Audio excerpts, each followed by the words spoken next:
how's it going? My name is Jeff with AutoHunter.com, and today we're going to be looking at this beautiful 1971 Ford Mustang Mach 1 Super Cobra Jet. But before we show you all the goodies, details, and information, a quick word from our sponsor. Today's AutoHunter Cinema video is brought to you by Land Air Sea. Keep tabs on all your valuable assets from the palm of your hand. Remember, with Land Air Sea, theft is temporary. Visit landairSea.com to order your Land Air Sea GPS unit for your classic vehicle. So today I'm standing in front of a 1971 Ford Mustang Mach 1 Super Cobra Jet, which means it features the mighty 429. This specific car is featured in a pewter metallic, which looks absolutely fantastic in the sun. And of course, it has the black Mach 1 accents around the side and things like that, versus some of the other color combinations which typically come with argent or matte silver, as it's commonly referred to. So this car features the Super Cobra Jet, which was a upgraded engine that featured a higher RPM rev range for the sake of drag racing and improving Ford's reputation. At this point in 1971, with the updated facelift of the Mustang, which added about 4 inches onto the front of the car, it also now rated the Super Cobra Jet engine at 375 horsepower. Now, as we know from our other research from the Ford engineer, we know that the car makes a ton of horsepower, much more than the initial rating at 335 when the 429 Cobra Jet, Super Cobra Jet, first came out in 1969. Now, this is a serious engine. This features some different appearances as far as the 1969 model year, some different locations and things, but we still have the main Super Cobra Jet benefits, including some slightly different gear ratio packages, which were included with the Super Cobra Jet. This car would be available with 391 or 411 gears. In this case, this specific car is equipped with the 391 gears. One of the really cool things about this facelift, all of these cars actually came with the NACA ducts on top, so it's hard to know just from the exterior if a car actually came with ram air.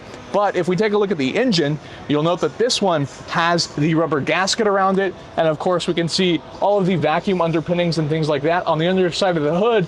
That tells us these NACA ducts are functional. You could buy a regular 1971 Ford Mustang that would still have the NACA ducts, but it wouldn't actually come with ram air. So now we know that this car has the Super Cobra Jet, which of course is equipped with ram air.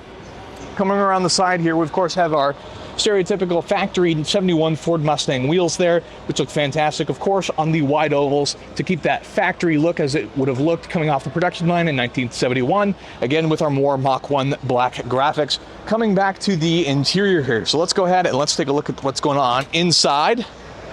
We have a black interior, and you'll notice that in the middle there is our automatic transmission shifter.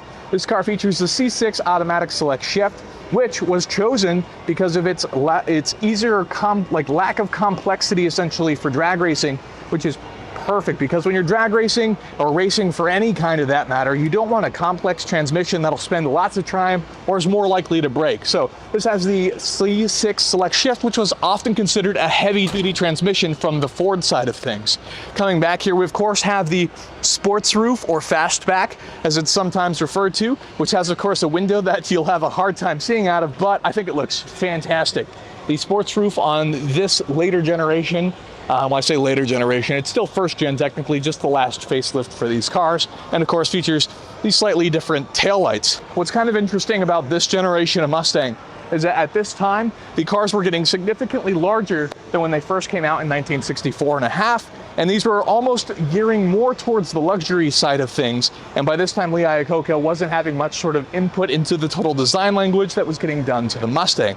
But nonetheless, these cars are very cool, especially the Mach 1 kitted with the Super Cobra Jet, which is the drag racing engine for the street, making this a pretty menacing car in 1971 as we were gearing towards all the restrictions and changes that we would see later in 74 and things like that. So that's just a quick look at this car. It looks absolutely gorgeous. There's tons of beautiful examples of these cars. You can find regular 351 cars that are readily affordable. And if you want to purchase a collector vehicle, be sure to check out AutoHunter.com, which is our online auction site and features cars going live every weekday. So that's super exciting.